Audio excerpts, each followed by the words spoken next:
Olá a todos, sejam muito bem-vindos uma vez mais à edição semanal no canal Cuidar Mais Saúde. Eu sou o Tiago Mota, como sabem. Estou aqui semanalmente, sempre, para falar na área da saúde e bem-estar e para esclarecer as vossas dúvidas, que há muitas desse lado, com certeza, da melhor forma possível. Espero que tenham tido uma boa semana, tenha sido produtiva, que tenham tido o devido descanso, que todos nós precisamos, não é? Para nos sentirmos também bem, para também esparcermos um bocadinho a cabeça, que também faz falta. E para até carregarmos baterias para a semana que se avizinha, aliás, de seguida. Portanto, espero que tenham visto os vídeos que tenho aqui deixado no canal, que tenham sido bastante importantes para mudar alguma coisa na vossa vida, na vida de alguém, nem que seja só por curiosidade, em alguns temas. Espero que tenham gostado. E hoje vamos abordar, de seguida já, um tema que todos nós, com certeza, uma vez na vida, seja por razões várias, já passámos, ou seja, já tivemos este tipo de problema. E que problema é este? Basicamente é a prisão de ventre ou obstipação, ok? A pessoa não se sente bem, uma das causas pode ser derivado a medicamentos que estamos a tomar, podem estar a fazer com que haja essa obstipação, essa prisão de ventre. Outra das causas pode estar direcionada para a parte psicológica, a falta de exercício, a falta de movimento, a alimentação. Portanto, há aqui fatores vários que podem estar a afetar e podem provocar este tipo de problema na nossa vida. E é um problema significativo, embora não se fale muito nisto, às vezes é um bocadinho tabu também, mas é um problema muito significativo porque o intestino também é responsável pela produção de determinadas hormonas e a eliminação de determinadas substâncias vem pelas fezes. E essa eliminação, havendo essa eliminação, há uma homeostasia do corpo, ou seja, um bem-estar generalizado, e não havendo essa eliminação desses produtos tóxicos, eles ficam no corpo, e o que é que provoca? É óbvio que sendo tóxicos, alterações no nosso metabolismo e no nosso bem-estar, em geral, está bem? Portanto, de seguida, fiquem desse lado, não se esqueçam. Vamos falar então de, hoje, obstipação e prisão de ventre. Venham daí.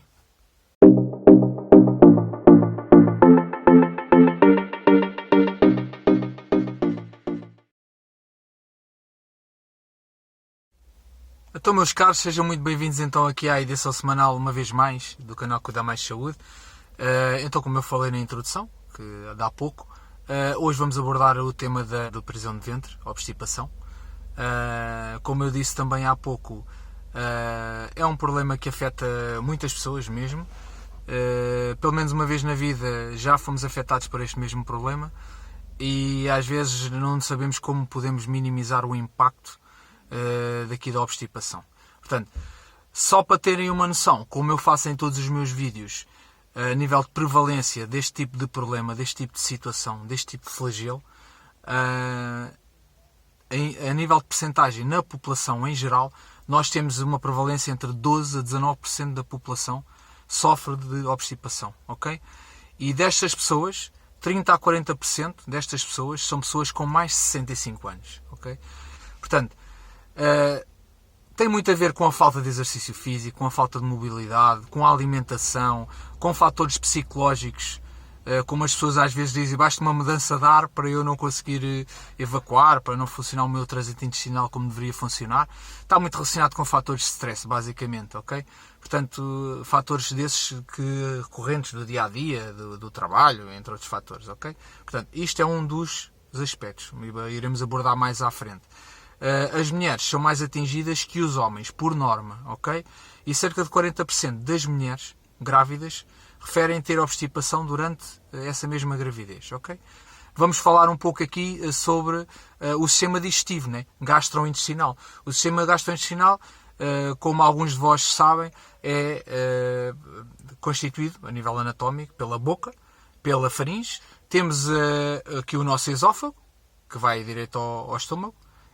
Como podem ver aqui na imagem, melhor que a imagem não há, é difícil, as palavras às vezes não chegam lá. Portanto, como podem ver na imagem, temos aqui a boca, temos aqui a faringe, temos o esófago, temos a nossa válvula que às vezes faz com que haja refluxo gastroesofágico, que nós chamamos muitas vezes a azia. Temos aquela azia, no fundo não é a azia que se denomina, é a pupirose.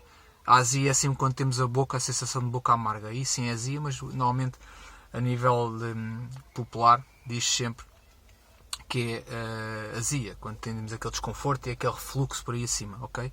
Portanto, essa válvula chama-se cárdia. Com a idade também vai ficando ineficaz o seu encerramento, e então o que é que acontece? O ácido que está no estômago acaba por vir ao esófago, que não tem a proteção que tem o estômago contra o ácido, e aí provocar muitas vezes uma sensação epigástrica, desconforto cá mais em cima, ok? Portanto, é normal acontecer devido a estas situações. Depois do estômago, que é dividido em antro, em fundo, etc., a seguir temos o duodeno, não é? O duodeno, e o duodeno vamos ter depois, aí no duodeno, onde muitos dos sucos gástricos entram em contacto com determinados nutrientes, especialmente as gorduras, para emulsionar as gorduras. Sucos gástricos, refiro mais a sucos pancreáticos, quero dizer.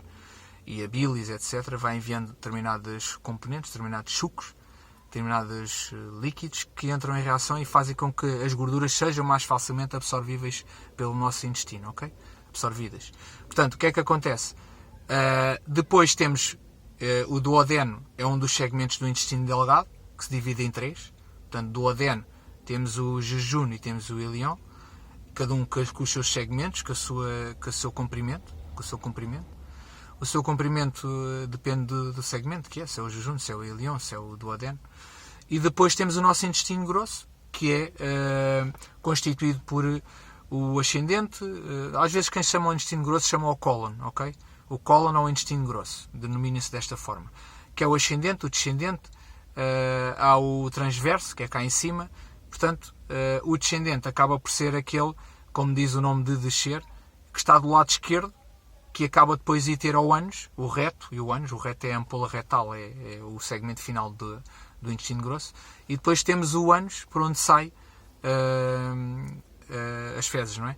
Portanto, é mais ou menos constituído assim desta forma. O intestino delgado é o responsável praticamente para a absorção da maior parte dos nutrientes. E o intestino grosso, basicamente, as fezes já são um bocadinho mais duras.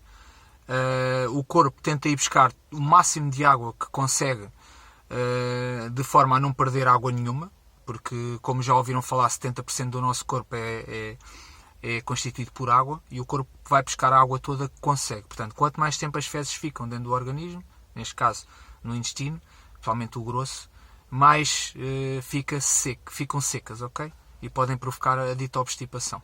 Portanto, o intestino é constituído por microvelosidades, que basicamente é como se fossem umas ruguinhas, e é rugoso o intestino, o que faz com que, e é engraçado, mas é um efeito propositado, a natureza é fantástica, faz com que o intestino tenha muito mais comprimento, se fosse esticado, do que realmente tinha com essas rugosidades.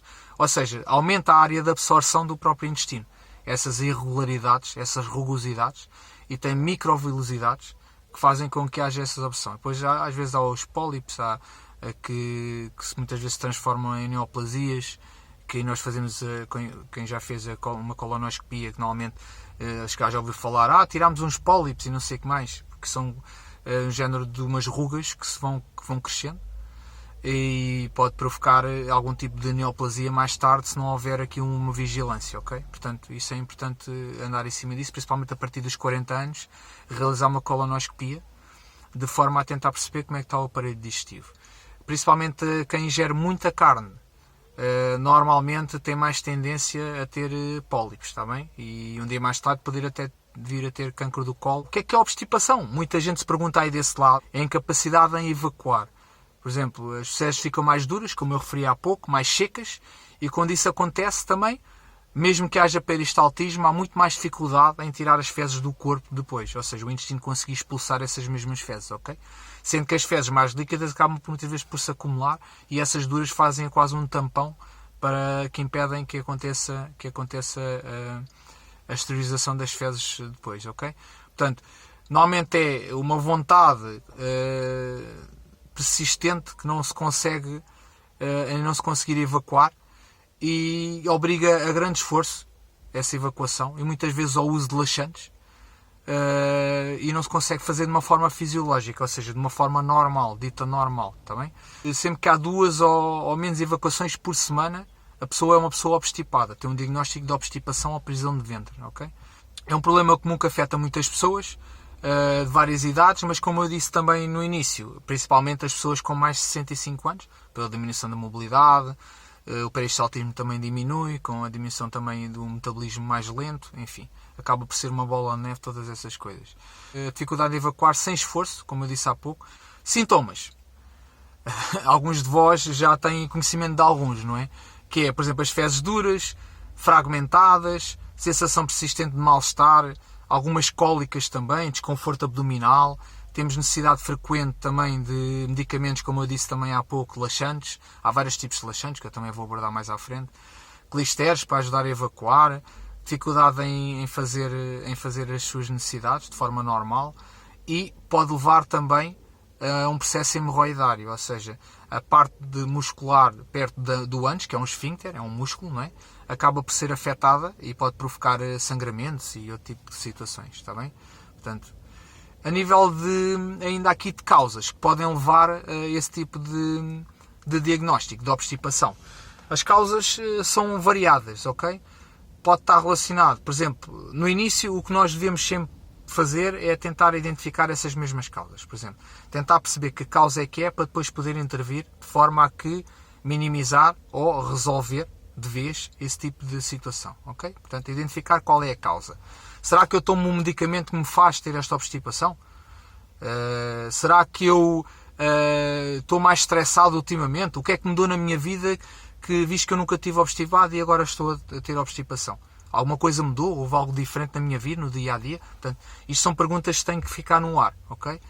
Para tentarmos aqui identificar a causa e podemos resolver de uma forma mais célere, ok?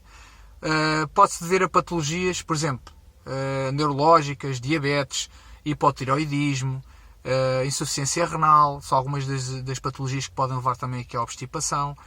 Podemos ter aqui, pode estar relacionado também com uma doença intestinal ou relacionada com o ânus, próprio ânus. Algum estreitamento, um aperto no intestino, alguma fissura anal. A pessoa às vezes pode ter algum processo hemorroidário, aquilo que eu falei há pouco, alguma fissura anal e ser muito doloroso cada vez que se tem que ir à casa de banho evacuar, por exemplo. E a pessoa retrai-se e tem receio e não vai quando tem vontade. E essa vontade depois acaba e depois é muito mais difícil porque vai sendo absorvida a água do intestino, principalmente do grosso. E depois as fezes ficam duras e vai ser muito mais difícil conseguir fazer as necessidades, ok?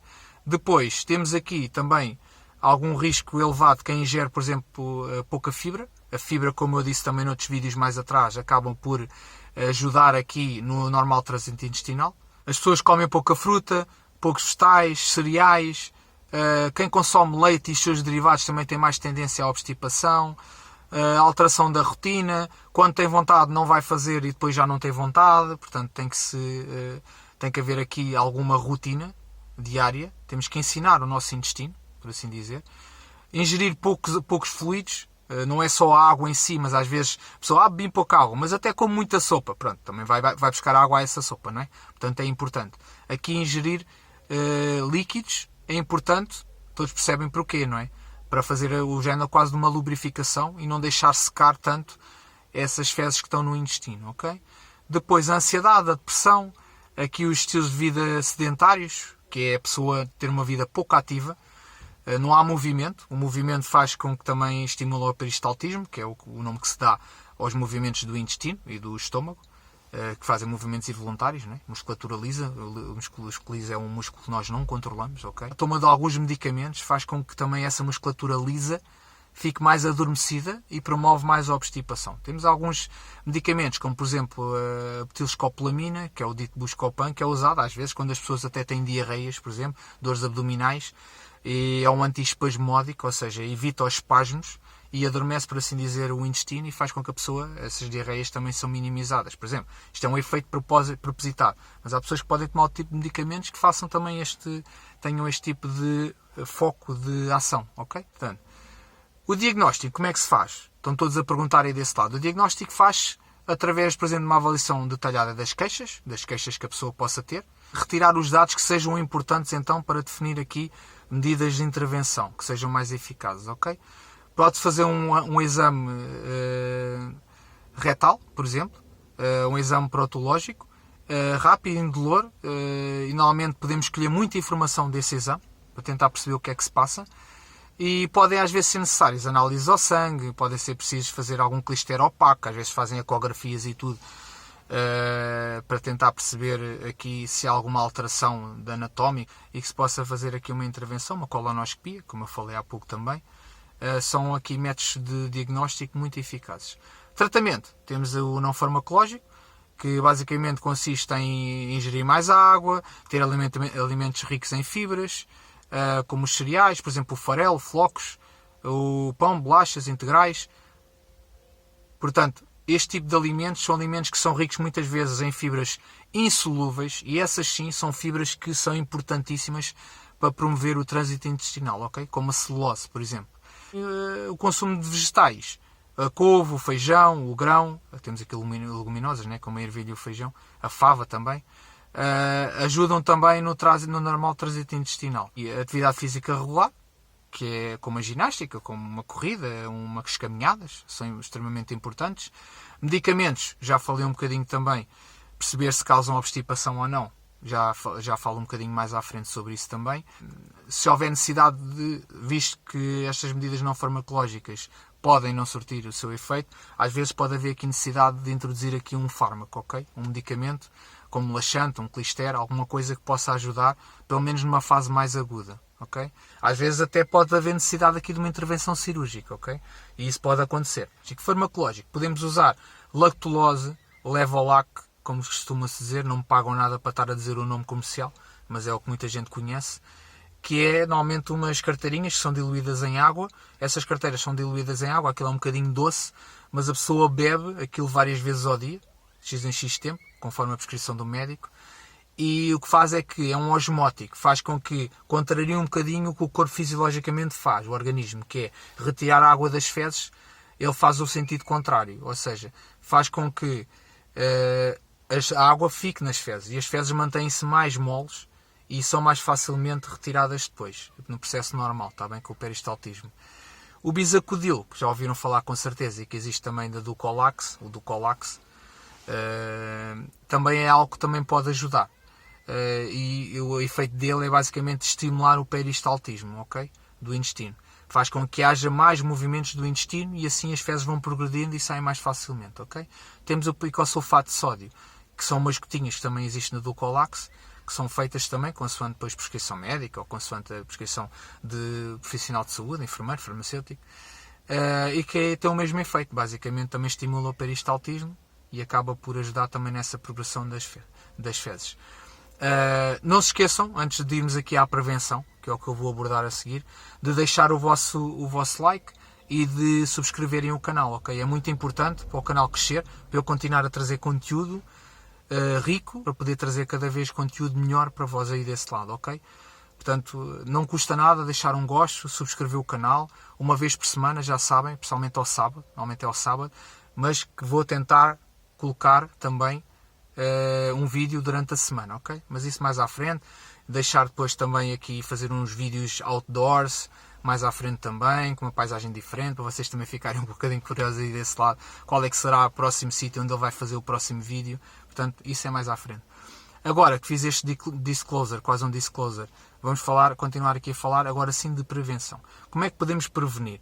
Prevenimos bebendo mais água, cerca de 1,5 litro de água por dia. Atenção, isto não é no geral, há pessoas que não podem ingerir esta água, porque, por exemplo, têm problemas renais, outras têm problemas cardíacos, portanto, há aqui alguma contraindicação nesta quantidade específica que eu estou a dizer. Eu estou a falar para pessoas que não tenham este tipo de problemas, ok? Sejam obstipadas apenas. Portanto, temos que ter aqui algum bom senso, façam sempre as vossas pesquisas, não se esqueçam, procurem sempre um aconselhamento médico, de um profissional de saúde, e não existem verdades absolutas em saúde, ok? Isto é apenas um vídeo informativo para vos poder ajudar. Portanto, ingerir bastantes líquidos ao longo do dia, lá está, 1,5 litro, como eu acabei de dizer. É fundamental aqui sempre ter alimentos e ingerir alimentos que tenham bastante fibra, como eu também disse há pouco, e que são alimentos que tornam os intestinos mais flexíveis, ok? Por exemplo, se estamos obstipados, não vamos comer uma banana, temos de ter atenção. Optamos sempre por uma alimentação mais saudável, evitar os enlatados, evitar leite e derivados, ou então minimizar o seu consumo. Substituir, por exemplo, o pão branco por um pão mais escuro, que é um integral. Massas também menos refinadas, ou seja, mais massas integrais também, porque são muito mais ricas em fibras, ok? E ajuda muito mais, fibras insolúveis, ajuda muito mais o normal trânsito intestinal, a eliminação então das fezes. Agora, bananas, maçãs, peras, acabam por prender mais o intestino, ok? Deixem passar a expressão. Praticar exercício físico com regularidade.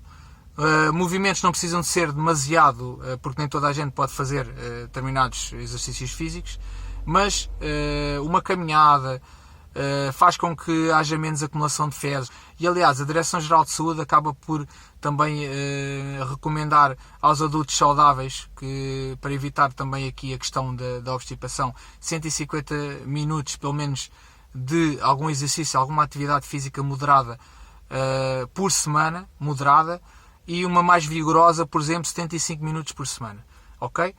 Estes são os conselhos que eu também acabo por deixar aqui, já tinha abordado há pouco, e acaba por melhorar e minimizar, ou então mesmo a pessoa deixar de ser obstipada. Pronto, pessoal, espero que não tenha demorado muito tempo aqui no vídeo, espero que tenham gostado, que tenha suscitado curiosidade a vós que estão desse lado, a outros que irão ver. Partilhem nas redes sociais, deixem um gosto, subscrevam o canal, que estão a ajudar bastante. Para continuar a ver e eu continuar a postar aqui os vídeos, para continuar a deixar os vídeos para vós, com qualidade. Vou tentar cada vez mais trazer mais qualidade nos vídeos, até qualidade de imagem e de som. Eu sei que a luz não é a melhor, é as condições que tenho neste momento. Portanto, fiquem desse lado sempre, vejam o canal, não se esqueçam. Canal sempre, edição semanal ao sábado de manhã ou durante o dia do sábado. Edição semanal no canal Cuidar Mais Saúde, sobre saúde e bem-estar. Vou começar a trazer uns vídeos durante a semana, talvez a meio da semana, mais curtinhos, de 10 minutos, ou talvez menos, de material, de temas que talvez vos possa interessar, e assim eu espero. E espero uma vez mais que possa ter ajudado alguém desse lado, e que possa ajudar, e que vocês possam ajudar outras pessoas também, com a informação que foi aqui deixada. Portanto, tudo bom para vocês. E até para a semana. Uma boa semana de trabalho. Tudo bom.